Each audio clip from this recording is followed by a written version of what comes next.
Hello everyone. I hope you're well today. This is Gugulatu Manana of the Art and Culture of Wellness, our therapy talks and presentation and addressing issues of mental wellness that affect different individual groups and communities. So today, my topic is, or the series, I've got a series on death. Um, Basically explaining the 22 types of death and the clients different people experience and how art therapy, the healing power of art therapy can be used. For today's installment, I'm going to be using or speaking about art therapy for terminal illness. So what I have for you is what are the benefits, the types of art therapy for terminal illnesses, challenges faced, and case study example, and just concluding thoughts. So, art therapy is a form of psychotherapy that uses creative processes to improve of art making, to improve persons and individuals' physical group, it could be community, physical, mental, and emotional well-being. It is found to be effective for people with experiencing to cope with terminal illnesses, and they're quite devastating diagnosis for both the patient and their loved ones. And it is a time where emotions run quite, high, and stress levels are elevated. So not only for the person that is being diagnosed, but also for other family members because they do not know what's going to happen, how it's going to progress. At times, it comes suddenly also as a shock, or it's expected, and the progression perhaps is much faster than expected. So when we work with clients in terms of terminal illnesses, we offer a safe and supportive environment for those individuals to express themselves and to process their emotions. So, how it benefits in the therapeutic space, how art therapy is the ability to reduce stress and anxiety levels because they're quite high. I mean, most of the things are quite serious, but there are numerous benefits, as I said. With art, it can be a calming process that a patient or the client can focus on what is happening in their environment at this present age and stay and release tension and not think about the what ifs, what did I do, what is happening.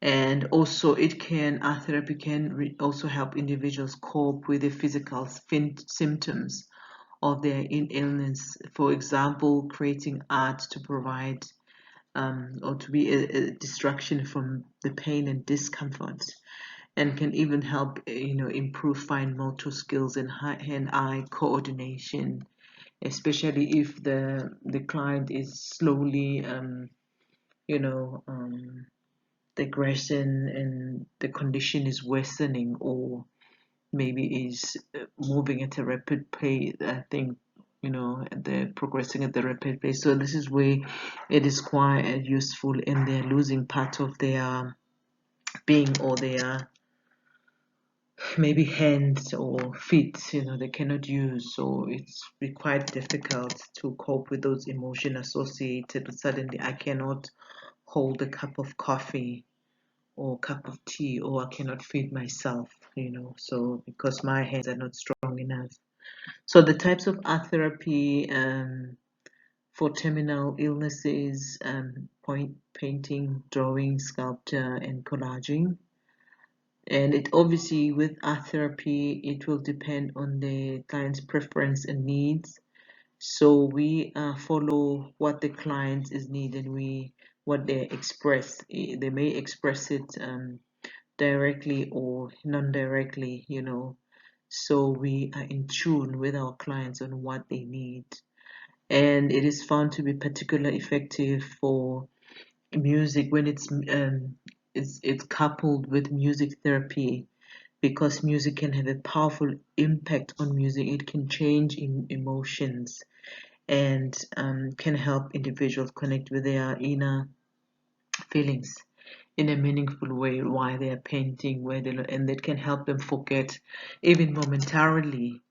But because of the vibrations of music and it changes where they are, it might be just the songs that they used to play when they were cheering or listen to when they were cheering, or songs sung in the community, or their favorite song, or even songs sung, hymns or psalms that they used to hear growing up, or any other song that have a special meaning, or maybe something that granny or the community used to sing and used to drum or play instrument. It might be, remembering a time of going to a concert, form of dressing up, the process of the family.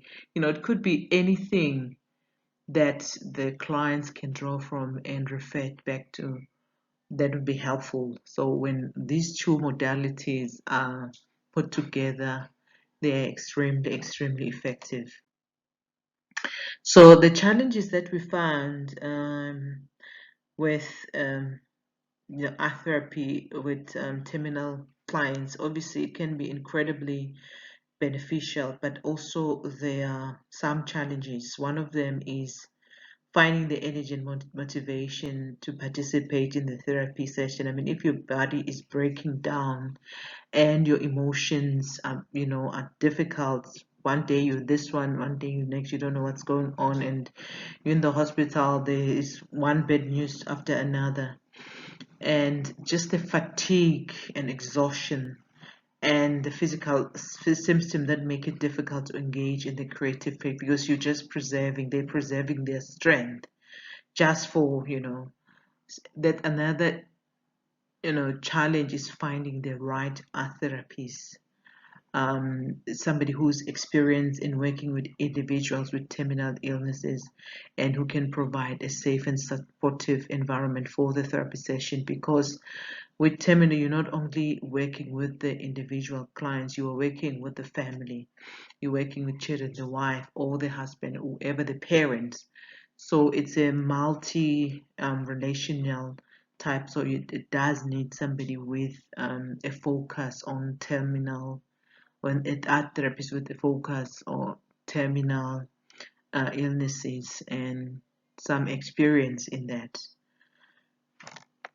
So just a case study on that. Wanted to say, to highlight the effective of art therapy, about a woman in her 60s who was diagnosed with stage 4 cancer and had been struggling with depression and anxiety and having difficulty coping with the physical symptoms of her illness.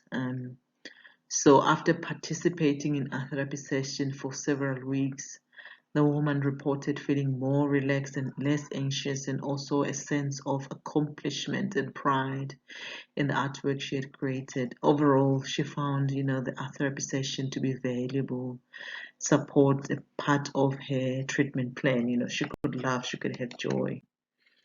So, last bit of thoughts, the art therapy can be a valuable tool for individuals with terminal illness, by providing safe and supportive environment for expression and offering various physical and numerous benefits. And we've mentioned some of the challenges associated with that, and about finding the right therapies and committing to the therapy session, and can lead to significant improvement in overall well-being and quality of life for the client. So this is the end of my discussion on death and managing death and terminal illnesses. So I hope you can stay tuned and enjoy the new information as I talk, or rather, not enjoy such, but it, might be what's the word? I think just listening and reflect on because I'll be discussing on the 22 types of death that people experience. Some permanent, sudden, expected, some gradual, and some, very difficult. So yes, I'm going to be talking about children, substance, medical complications, physical, spiritual, yes, and just end of life issues. So if you can stay tuned and join me. It's Guguletu Manana of the Arts and Culture of Wellness channel. I hope to see you soon. That's it for today. Thank you so much. Bye.